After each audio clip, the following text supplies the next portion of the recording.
So we're with Mr. Zac Hollis of Skoda Auto India, and we're going to be asking him a few questions about today's launch, which is of the Kodiaq Scout. So, Mr. Hollis, first and foremost, let's start with the Scout. Where exactly does it fit in? What are you planning to achieve with bringing it at a lower price point than the L&K that's already there?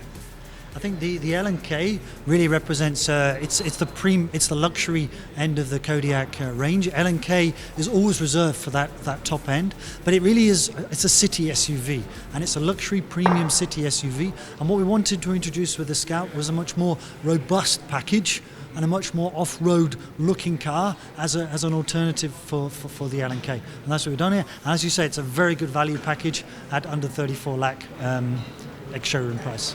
And just to get an idea of the customer base, you said that these are, it's a more off-road oriented car.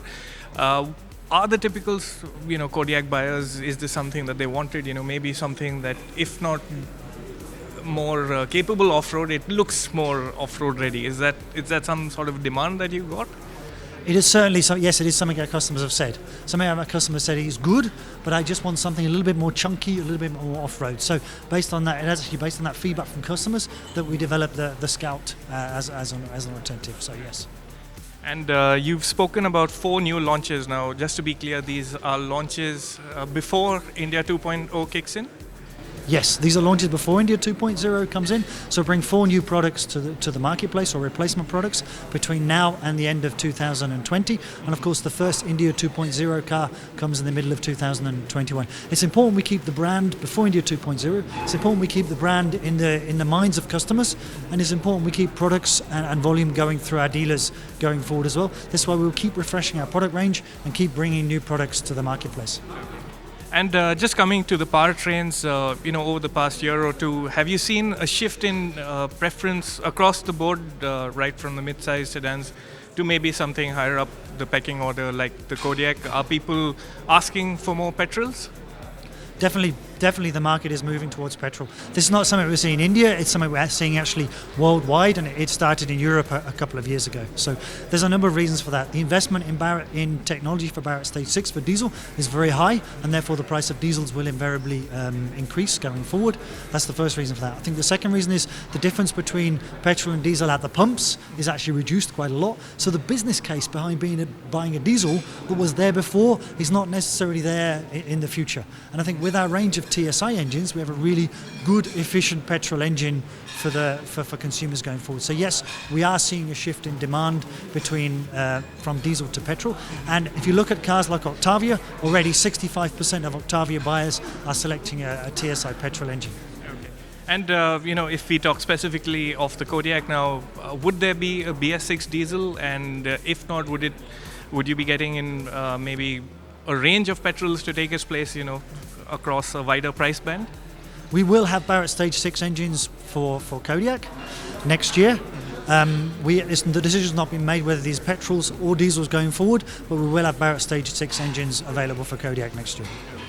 And again, just coming back to the Octavia, now it's been a steady seller for Skoda. It's really one of the pillars of the brand in India. So how soon, when the new model comes in, I believe it's being shown early next year, how soon can we expect it in India?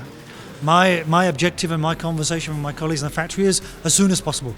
So literally, I want to get the car, as soon as the car's in Europe, I want to get the car over here as soon as possible. So I'm certainly, the plan at the moment is to bring the new Octavia, and it looks fabulous. It's a stunning looking car, and the plan is to bring that market to India as soon as we possibly can.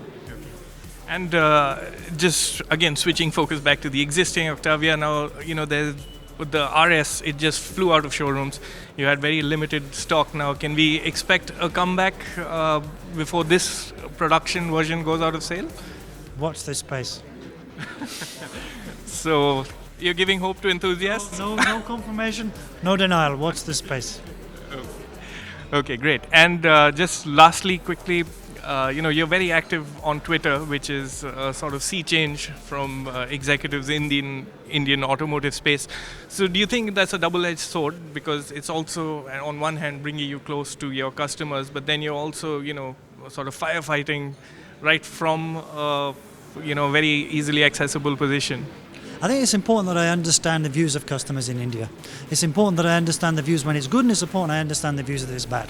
Unless I understand the views of the customers, I can't make changes. So without doubt, Twitter is one way of customers giving their views of the current situation, enables me to challenge my team, it enables me to talk to my dealers, and it enables me to actually change things going forward. So I'm not afraid of being on Twitter. I'm not afraid of necessarily dealing with questions coming from customers as well.